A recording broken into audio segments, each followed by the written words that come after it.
있습니까? 쉬지 말고 기도하고 있습니까? 범사에 감사하고 있습니까? 근데 이 모든 것들은 다 그리스도 예수 안에서 너희를 부르신 하나님의 뜻이니라 이렇게 말씀합니다. 오늘 기뻐하는 게 하나님의 뜻입니다. 쉬지 말고 기도하는 게 하나님의 뜻이라는 것이죠. 또 범사에 감사하는 일조차도 하나님의 뜻이다라고 말씀합니다. 오늘 이 하나님의 뜻을 이루어가는 저와 여러분이 되기를 바랍니다. 예수님은요 마태복음 7장 21절에 보면 엄청난 말씀을 주셨습니다. 얼마나 엄청난 말씀이냐 하면은요 이런 말씀인데요. 나더러 주여 주여 하는 자마다 천국에 다 들어갈 것이 아니요 다만 하늘에 계신 내 아버지의 뜻대로 행하는 자라야 들어가리라. 주여 주여 한다고 들어가는 것이 아니라 하나님 아버지의 뜻대로 하는 자가 들어간다라고 선언하고 있습니다.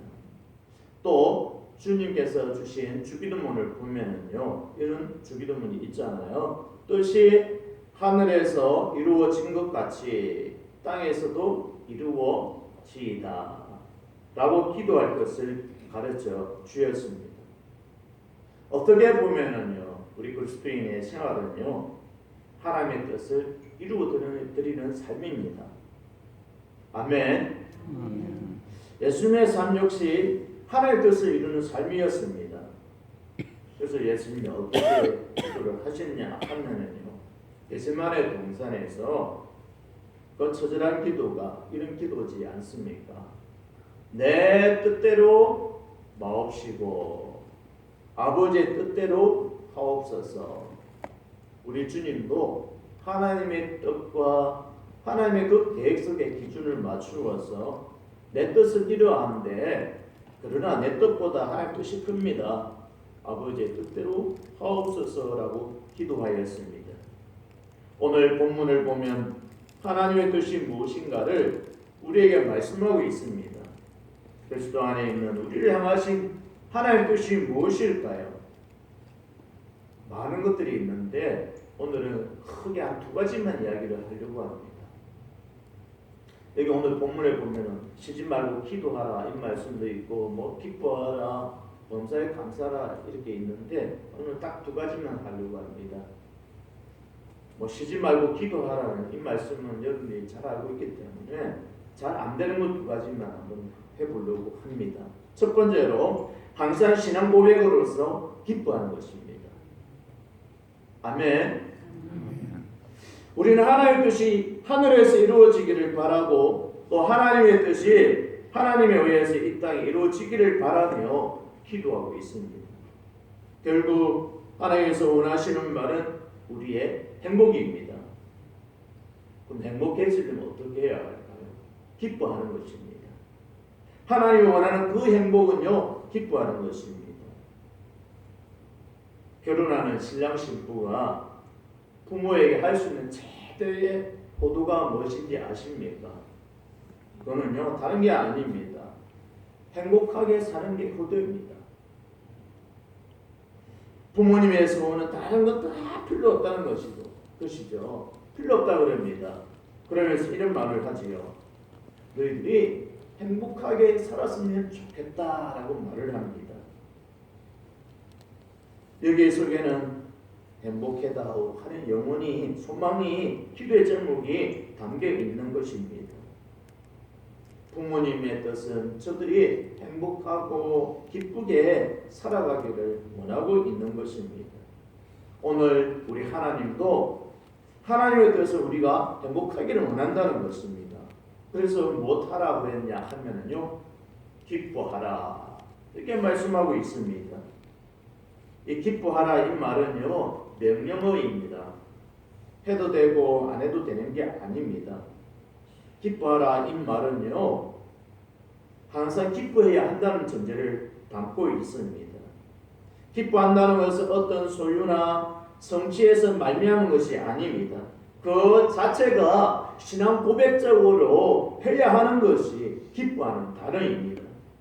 뿐만 아니라 또 이 기뻐하라 이 말은요, 성령의 열매 안에 들어가 있는 부분이지 않습니까?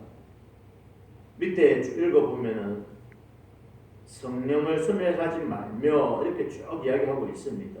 그리고 21절에 범사에 헤아려 좋은 것을 취하고 이런 말씀하고 있습니다. 성령의 열매, 희락이 들어가 있지 않습니까? 기뻐한다는 것은 바로 성령의 열매 안에 들어가 있는 것이고, 이 기뻐한다는 것은 신앙의 극치라는 것입니다. 예수를 잘 믿는다는 것이 무엇입니까? 기뻐하는 것입니다. 봉사 많이 하고요, 헌금 많이 하고 하는 것이 기준이 아닙니다. 항상 기뻐하는 것이 가장 잘 믿는 것입니다. 여러분은 아멘 안 해도 저는 할 말을 다 하고 갈 테니까. 가장 훌륭한 인격이 항상 기뻐하는 인격입니다. 항상 기뻐하는 사람이 가장 훌륭한 인격을 가진 사람이라고 생각합니다. 나의 항상 기뻐하는 마음이 우리의 환경을 변화시킬 수 있습니다. 물은 답을 알고 있다라는 책이 있습니다. 한번 기회 되시면은 한번 읽어보십시오. 그 베스트셀러로 유명한 책입니다.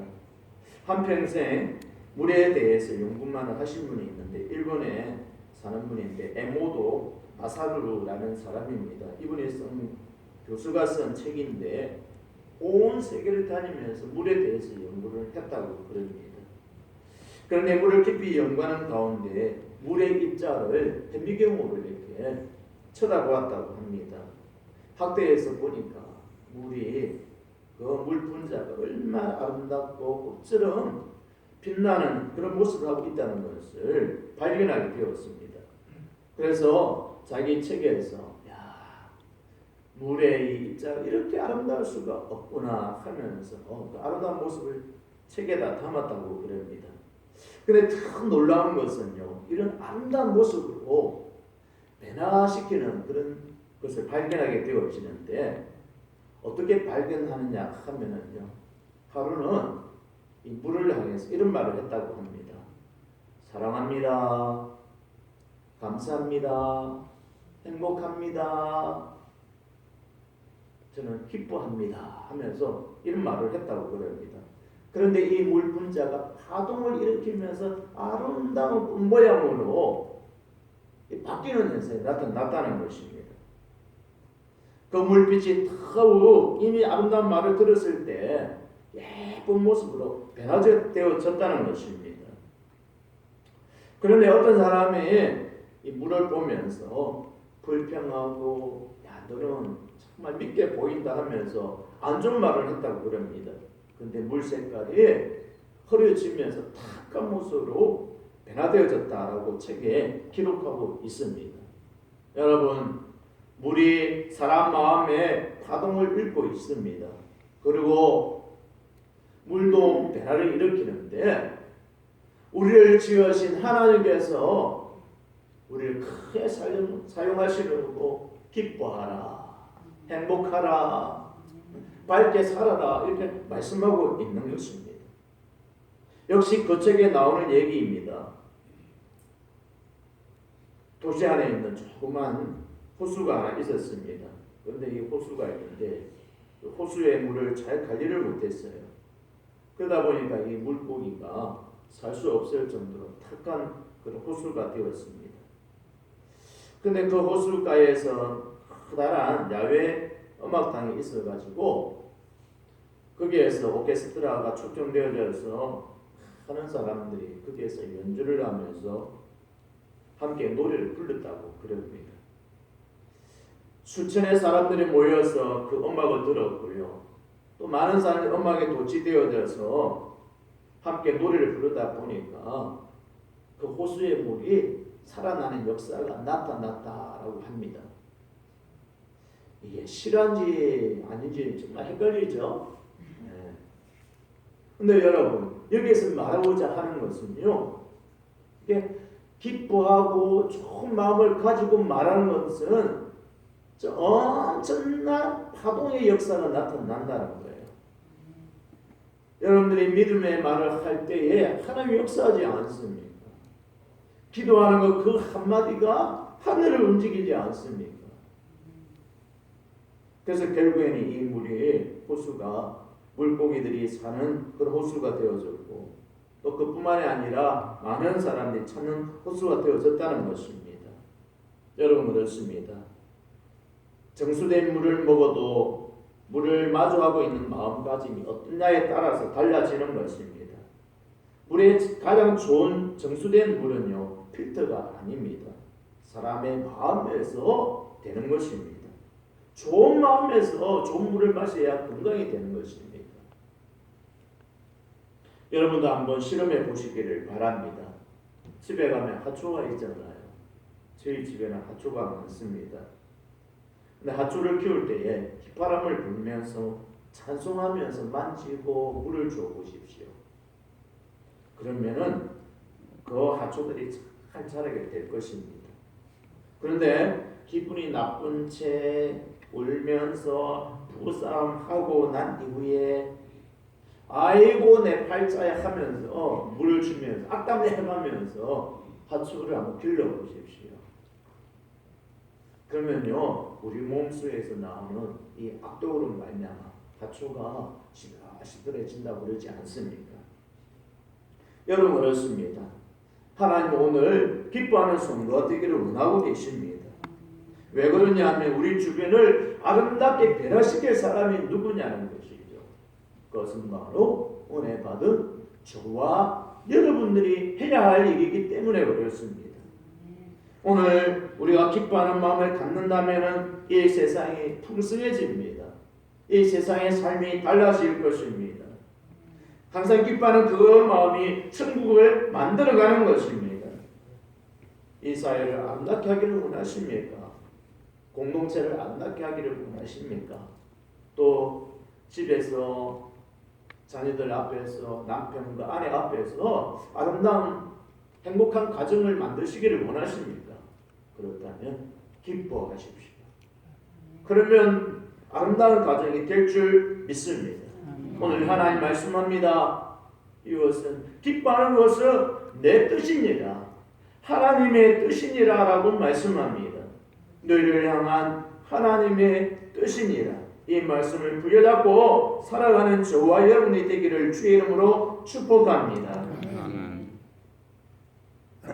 그렇다면 우리가 어떤 일에 기뻐해야 할까요? 작은 첫 번째로 지난 과거에 대해서 하나님의 주신 은혜를 생각하면서 기뻐하는 삶을 살아야 합니다. 모든 것이 하나님의 은혜가 아닌 게 없지 않습니까? 여러분이 지금까지 살아온 것이 내가 수고한 대가일까요? 아닙니다. 내가 한 것 같죠? 그렇지 않습니다. 심장 내가 뛰게 하는 것 같죠? 아닙니다. 하나님 언젠가 멈추면 우리는 하나님 앞에 가야 하지 않습니까? 허리도 내 허리인 것 같은데도 그렇지 않더라고요. 교회 봉사할 때 제가 하필 그때 허리가 아파가지고 우리 담임 목사님이 참 타이밍 잘 맞춘다고 그러시더라고요. 할 말이 없더라고요.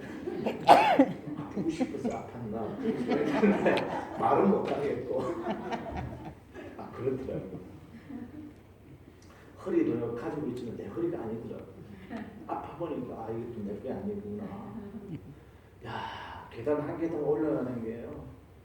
계단을 딱 내릴 때마다 한 발 내릴 때마다 허리가 전기 오듯이 찌릿찌릿한 게 있잖아요. 그게 가장 힘들더라고요. 옛날에는 저거 계단 올라갈 때 뛰어 올라가고 그랬는데 그 허리도 내 것이 아니더라고요. 여러분 중요한 것은요. 과거에 하나님 베풀어 주신 은혜를 생각하면 감사하는 겁니다. 그것 때문에 기뻐하는 것입니다. 위대한 성 어거스틴은요 이렇게 말을 했습니다. 하나님이요 내가 하는 일, 내가 말하는 거, 내가 생각하는 거 다 제 아닌 것이 없습니다. 이런 고백을 했습니다. 그러면서 이런 말도 했습니다. 내가 받은 것은 다 하나님의 은혜입니다. 이런 고백을 했습니다. 여러분 그렇습니다. 우리는 하나님의 전적인 은혜로 살아가는 존재들입니다. 그러니까 우리는요 기뻐할 수밖에 없는 거예요. 공중에 있는 새 한 마리, 나의 머리카락까지도 다 세치는 그 하나님이 관심을 가지고 있는데 우리가 기뻐하지 아니할 수가 없잖아요. 기뻐하는 삶을 살아야 되는 것입니다. 이게 바로 우리가 받은 은혜이지 않습니까? 저는 마태복음 1장을 펼칠 때마다 충격적인 은혜를 받습니다. 아브라함이 이삭을 낳았대요. 또 이삭이 야곱을 낳았대요. 그리고 쭉쭉 보면은 낳고 참 임신한 사람도 힘들겠다 이런 생각도 들기도 하고요. 그러면서 쭉 지나가다가 보면은 다윗은 우리아의 아내에게서 솔로몬을 낳았고, 이 말씀 읽을 때 보면은요 깜짝 놀랍니다. 어떻게 이럴 수가 있습니까? 다윗이 우리아의 아내에게서 솔로몬을 낳았다라고 기록하고 있기 때문입니다. 우리아의 아내가 누구입니까? 바세바가 아닙니까? 다윗이 자기 신하 우리아를 죽여가지고 그 아내 바세바를 취했잖아요. 어떻게 보면 가늠한 것보다 큰 행동이지 않습니까? 돌로 맞아 죽어야 할 사람이고요. 왕으로 사신받아야 할 일이지 않습니까? 그런데 하나님이 이 다윗을 용서해 주었습니다. 그리고 다윗과 우리아의 아내를 통해서 바세바 사이에서 제왕인 솔로몬이 나타났다는 겁니다. 이거 하나만 생각해도요 다윗은 하나님의 은혜다 이렇게 아마 생각하고, 그래서 아마 다윗이 시를 지으면서 하나님을 더 깊이 있게 묵상한 것 같습니다. 다윗은요 하나님의 은혜를 알았습니다. 여러분 이걸 아십니까? 이스라엘 백성이 애굽에서 나와가지고 광야를 거쳐서 가나안 땅으로 출발하지 않습니까? 출애굽을 하면서 이스라엘 백성들이 한 일이 무엇입니까? 그냥 보따리 하나씩 메고 그냥 광야길을 가는 것이지 않습니까? 앞에 무엇을 만나든지 장애물이 있는지 알지도 못합니다. 그러니까 보따리 하나 메고 햇빛을 차단시켜 주기나 그 명령도 듣지 못하고 그냥 하나님 명령에 따라 가지 않습니까? 그런데 이들은 한 일이 없습니다. 사실을 보면은요. 전적으로 이 말은 100% 하나님의 은혜였다는 것입니다. 그러면 종살이 하던 것에서 노예로 살다가 해방되었으면 그 하나만 생각해도 400년 동안 종살이 했는데 400년 동안 감옥살이와 같은 그 인생에서 구출함을 받았으면은 홍해에 다다랐을 때 그들의 찬송을 부르고 은혜의 감격으로 살아야 하지 않습니까? 그런데 그 백성이 광야를 거쳐 요단강 건너가기를 하나님 간절히 원하고 있었어요. 찬송하면서 건너가기를 원하고 있었습니다. 근데 이들은요 조그만 어려움이 생기면 불평하고 왜 이곳으로 인도했느냐, 애굽 종살이 할 때 부추가 맛있고 양파가 맛있고 부추가 생각난다 그러고, 부추 그거 먹으면 맛이 있나요? 그렇게 맛있는 건 아니잖아요. 양파 그거 먹어가 맛있다고 고기가 더 맛있죠. 근데 이들이 이렇게 불평했다는 것입니다. 광야 생활 가운데 하나님은 기쁨으로 살아가기를 원하고 있는데 이들은 기뻐하지 못하고 오히려 더 크신 하나님의 그 은혜를 잊어버리고 원망을 일삼고 살았다는 것입니다. 이 모습을 보면서 우리를 기억해야 할 것이 있습니다. 우리도 지난 과거를 생각해 보아야 합니다. 어느 것 하나 주님의 은혜가 아닌 것이 없습니다 라고 하면서 하나님 감사합니다. 하나님 제가 기뻐할 수 있었던 것은 지난 시간 지나간 모든 것들이 다 주님의 은혜였기 때문에 하나님 감사합니다. 저는 기뻐할 수 있습니다 하면서 기뻐하는 성도가 되기를 바랍니다. 두 번째로 살아가는 하루하루의 의미를 깊이 깨달으면서 기뻐하는 것입니다. 은혜 아닌 것이 없다라고 말을 하지 않습니까? 거듭난 자의 세계관에는요 어두움이 없어야 됩니다. 오직 뭐가 있어야 되느냐? 기쁨과 감사만 있어야 합니다. 어느 교회 아주 예쁜 여집사님이 있었어요. 이 여집사님이 있었는데 이제 결혼 생활을 하고서 남편을 전도하는데 20년 동안 교회 가자고 그렇게 이야기했는데도 교회 가지 않았다고 그럽니다. 그러다가 남편이 교회도 안 가고 그러니까 불만도 생기고 불평할 일만 자꾸 생기는 것 같았어요. 그래서 이게 불평을 하다 보니까 은혜도 안 되고 그랬어요. 그래서 어느 날인가 교회 가서 하나님의 말씀을 듣는데 너의 생각을 바꾸라 라는 그런 음성이 들려왔습니다. 그래서 불평하고 불만하던 그 생각이 이제는 감사하는 마음으로 바뀌었습니다. 그리고 기뻐하는 그 마음으로 바뀌었습니다. 근데 왜 이렇게 바뀌었느냐 하면 남편이 저렇게 술을 많이 퍼마시고 집에 돌아오는데도 너무 건강하다는 거죠. 그래도 그것이 너무 신기했다는 겁니다. 또 술 취하고 그러면 자기 집도 제대로 못 찾고 이럴 줄 알았는데 어떻게 해서든지 자기 집을 찾아온다는 거예요. 또 그게 너무 감사하다는 것이고 신통하고 방통했다는 것입니다. 또 감사할 일이 있는데 기뻐할 수밖에 없는 일이 있는데 그것은 무엇이냐 하면은요, 이 집사님이 교회 가는데 남편이 방해하지 않고 교회 가라 그러면서 교회 가가지고 헌금도 하라 그러면서 돈까지 헌금할 돈까지 준다는 거예요. 그래서 그거 생각해 보니까 너무나 감사하다는 것이죠. 그거 생각해 보니까 기뻐할 일이었다는 것이죠. 그래서 하루는 이런 말을 했다고 그럽니다.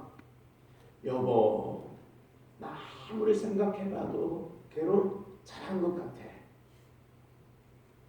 나는 정말 행복해요 하면서 남편한테 그런 말을 했다고 그럽니다. 근데 남편이 대뜸 하는 말이 아니 이 여보시기가 정신 나갔나 그러면서 그런 말을 했다고 그래요.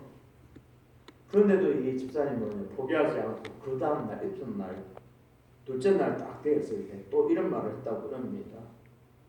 나 아무리 생각해봐도 자기 잘 만난 것 같아. 나 행복해 하면서 그런 말을 했다고 그럽니다.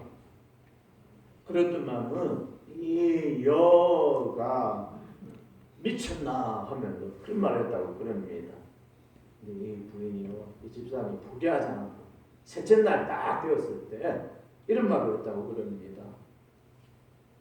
감사한 마음이 생겼는데 나 너무 행복해.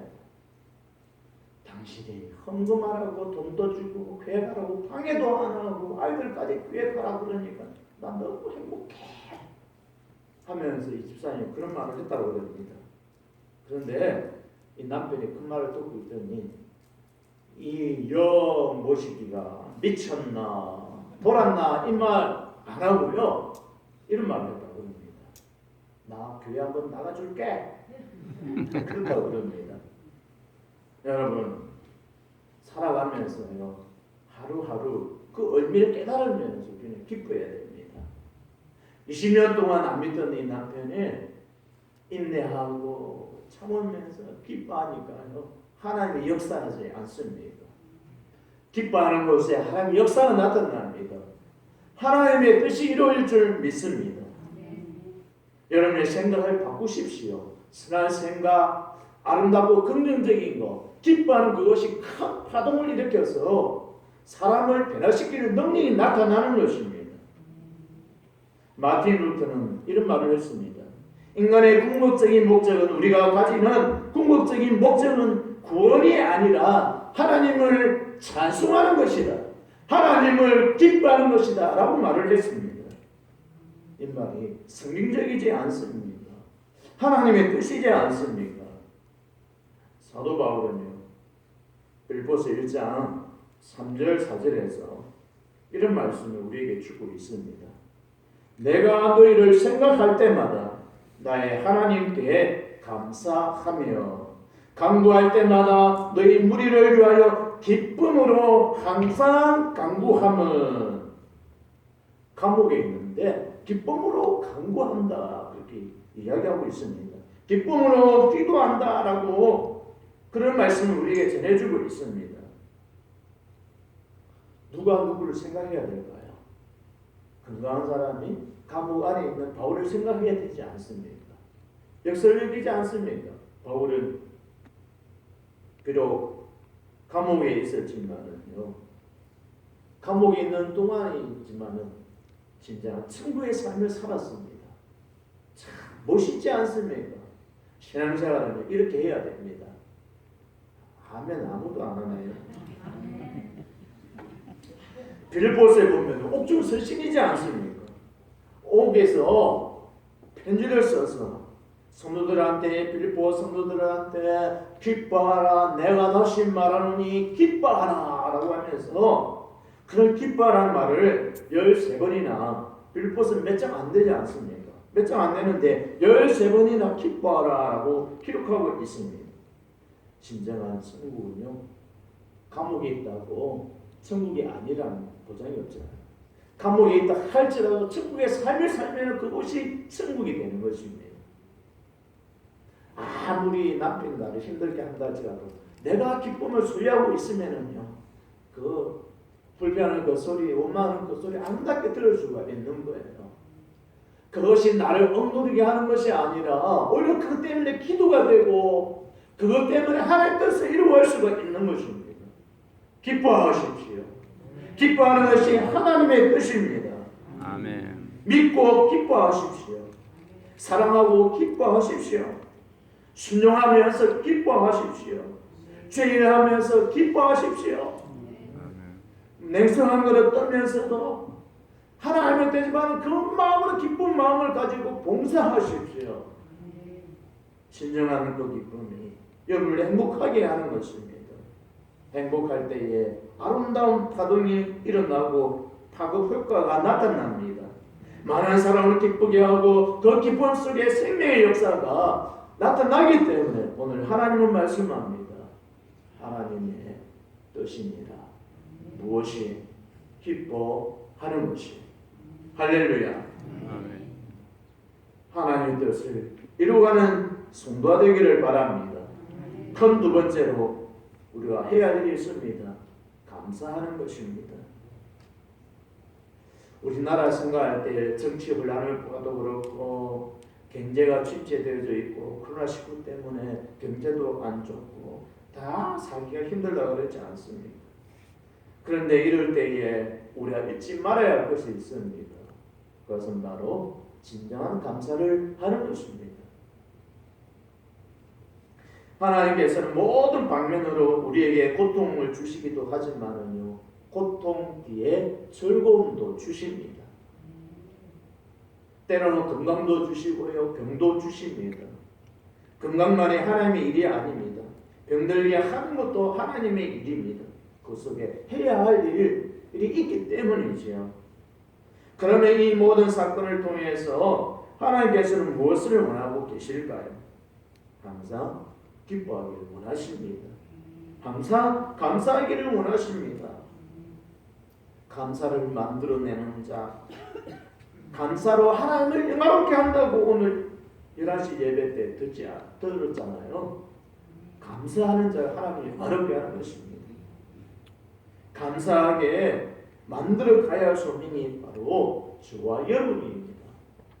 이것이 하나님의 뜻이기 때문입니다. 생각해 보면은요, 참 감사할 일이 없잖아요. 왜 그러냐? 사기를 당했는데 그 일에 어떻게 감사할 수 있겠습니까? 내 자식이 대학에 다 들어가면 좋겠는데 떨어지는 자녀도 있지 않습니까? 그러니까 그것 때문에 감사할 수 있습니까? 또 하루아침에 사업이 잘 되다가 건강도 잃고 사업도 망하는 때가 있지 않습니까? 어떻게 그럴 때 감사할 수 있겠습니까? 그런데 하나님은요, 그래도 감사하라고 말씀합니다. 데살로니가 교회가 바울에게서 이 편지를 받을 무렵에는요, 그들은 어떤 일이 있었냐면 큰 환란이 있었습니다. 어려움이 있었습니다. 고난이 있었어요. 그래서 데살로니가전서 1장 6절에 보면은요, 환란 가운데서 라는 말씀이 나오고요. 그 다음에 2장 2절의 말씀에 보면은 고난과 능력을 당하였으니, 또 2장 14절 말씀에 보면은 고난을 받음과 같이 3장 7절 말씀에 보면은 모든 궁핍과 환란 가운데서, 데살로니가 교회는요 환란 속에, 고난 속에, 능력 속에, 궁핍 속에 있었다라고 말씀하고 있습니다. 그런데도요 이 교회를 향해서, 성도들을 향해서 사도 바울은 어떻게 말씀하느냐 하면은요, 범사에 감사하라, 이런 말씀을 전하고 있습니다. 오늘 본문의 말씀이지 않습니까? 범사에 만나는 모든 일에 하나님의 뜻이 있다는 것을 너희들이 믿을 수만 있다면 감사할 수 있다는 것을 말씀하고 있는 것입니다. 내 남편도 불평할 밖에 없잖아요. 저도 때로는요, 나 자신이 정말 마음에 안 들 때가 있어요. 옆에 있는 아내, 그래서 마음 안 들 때 가끔 있어요. 많이는 안 그렇고, 많이는 아니고요. 가끔 10개 중에서 한 번 그럴 때가 있어요. 또 자녀, 내 마음에 다 들 것 같죠? 아니더라고요. 10번 중에서 한 번은 안 들 때가 있어요. 마음에 안 들 때가 있어요. 여러분, 저만 그럴까요? 여러분들 맞잖아요, 그죠? 여러분들도 그렇죠? 맞아요. 까딱까딱 좀 하시면 이해라고 하시면 마음에 안 들 때가 있지 않습니까? 그런데요, 하나님은요 그래도 감사하기를 원하십니다. 왜? 감사가 없는 것은 지옥이니까요. 내가 감사한 마음이 있으면 자녀가 마음에 안 들어도요, 그거요 좋게 볼 수가 있는 거예요. 아내가 남편이 마음에 안 들어도 감사하다고 느껴진다면요, 감사할 것만 보여지는 것입니다. 데살로니가 교회는 어려움 속에 있는데 사도 바울은 이야기합니다. 하나님 말씀에 말씀합니다. 환난 가운데, 궁핍 가운데, 고난 가운데 있느냐, 어려움 속에 있느냐, 항상 기뻐하라, 항상 범사에 감사하라. 이것이 너희를 향하신 하나님의 뜻입니다. 아멘. 이 말씀을 기억하십시오. 만나는 모든 일 속에는 하나님의 깊은 뜻이 있다는 걸 기억하십시오. 우리의 삶을 결코 무너지지 않게 하는 귀한 하나님의 말씀들이 있습니다. 많은 말씀들이 있는데 그 중에서 사도 바울에게 있어서 저운명과 같은 말씀이 있습니다. 그 말씀이 어떤 말씀이냐? 로마서 8장 28절 말씀입니다. 여러분들도 이 말씀을 꼭 암송 한번 해보시기를 바랍니다. 어렵고 힘들 때마다 이 말씀을 암송하십시오. 감사할 일이 사라지고 기뻐할 일이 사라질 때 이 말씀을 한번 암송해 보시기를 바랍니다. 이 말씀은 이런 말씀입니다.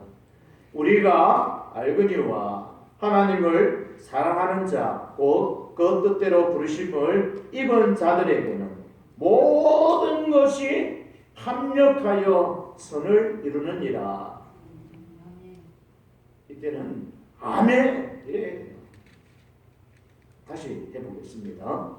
우리가 알거니와 하나님을 사랑하는 자, 곧 그 뜻대로 부르심을 입은 자들에게는 모든 것이 합력하여 선을 이루느니라. 아멘. 이 말씀을 암송하십시오. 힘들 때마다, 고난 속에서, 어려움 속에서, 모든 것이 합력한 선을 이루는 하나님의 계획이 있구나. 하나님의 뜻을 안다면 우리는 기뻐하고 감사할 수밖에 없습니다. 그렇다면 어떻게 감사할 수 있습니까? 감사의 범위에 대해서 이야기를 하고자 합니다. 오늘 18절에 범사에 감사하라. 이것이 그리스도 예수 안에서 너희를 향하신 하나님의 뜻이니라. 감사의 그 범위, 어떻게 감사를 해야 되느냐? 사람을 보고 감사하지 말라는 거야. 남편 보면 실망할 일만 보여질 때도 있잖아요. 또 자녀 보면 그럴 때도 있잖아요. 그럴 때 어떻게 해야 되느냐? 그리스도를 바라보라는 거야. 사람은 변질되어지고 잘하다가도 나중에 못하는 사람이 되고요. 힘들게 처음에는 잘 도와주다가 나중에 힘들게 하는 게 사람이지 않습니까? 근데 하나님은 불변하시는 분입니다. 그 하나님을 바라보라는 것입니다. 그래서 범사에 감사하라, 이것이 그리스도 예수 안에서 해야 되는 거예요. 신앙 안에서, 믿음 안에서, 말씀 안에서, 하나님의 뜻 가운데서 하면은요, 하나님 앞에 감사할 수 있는 겁니다. 인간의 의지로는 도저히 감당할 수 없지만 우리 주 예수 그리스도를 생각하면서 그리스도의 이름으로 감사하면 범사에 그 감사가 가능해진다는 것입니다. 하나님께 감사하면 범사에 감사할 수 있습니다. 다시 말해 사람을 보고 사람들이 하는 꼴을 보면 결코 감사할 수 없습니다. 그러나 하나님을 바라보십시오. 하나님을 바라보면 범사에 감사할 수 있습니다. 하나님 우리를 보실 때에 좋은 면만 보고 계셨을까요? 사람 같으면 안 좋은 것도 다 보았을 겁니다. 그렇죠? 근데 우리 하나님은 그거 알면서도 다 이해하고 용서해 주고요. 오늘 하루하루 살아가는데 내가 안 죽고 살아있다는 것도 사실 기적 중에 기적이지 않습니까? 누군가 저한테 잘못한 것이 있다면 저 연수를 하면서 그냥 벼락을 쳐가지고 내가 하나님의 벼락 쳤어도 그냥 벼락만 할 것 같은데 우리 하나님은요 안 좋은 모습 우리 다 안 좋은 모습 많은 거 아시지 않습니까? 아는데도 오늘 하루 내가 살아있다는 게 기적 중에 기적입니다. 하나님을 보고 감사를 회복하는 저와 여러분이 되기를 바랍니다. 환경은 달라질 수 있습니다. 천지도 달라지고 내 주변의 사람들도 달라질 수 있습니다. 우리 주변이 달라질 수 있는 방법이 있습니다. 그것은 내가 변하는 것입니다. 내가 기뻐하고 감사를 회복하는 것입니다. 오늘 주님이 말씀합니다. 그리스도 예수 안에서 너희를 향하신 하나님의 뜻이니라. 오늘 예수 안에 계시다는 것을, 예수 안에 거하고 있다는 것을 기억하십시오. 주님 때문에 감사하는 저와 여러분이 되기를 바랍니다. 우리가 잘 알고 있는 송명희 자매를 아실 것입니다. 뇌성마비인 이분이 시인이면서 많은 시를 적었는데 그게 보면 이런 시가 있습니다. 시집 가운데 범사에 감사하라는 그런 제목의 시가 있습니다. 제가 한번 읽어드리겠습니다. 감사절에만 감사하는 자여 범사에 감사하라. 고난 주간에만 주의 고난을 기억하는 자여 주 죽으심 언제나 기억하라. 위급할 때만 기도하는 자여 쉬지 말고 기도하라. 기쁠 때만 기뻐하는 자여 항상 기뻐하라. 손 마비면 손 하나 움직이려면 얼마나 힘들어요. 발가락 하나 움직이면 얼마나 힘들어요. 그런데 환경적으로 보면 가장 불행한 사람입니다. 근데 그 영혼을 보고 정신을 보고 마음을 보면은요, 시를 보면서 야 감사절에만 감사하는 자여 범사에 감사하라. 고난 주간에만 주의 고난을 기억하는 자여 주 죽으신 언제나 기억하라. 위급할 때만 기도하는 자여 쉬지 말고 기도하라.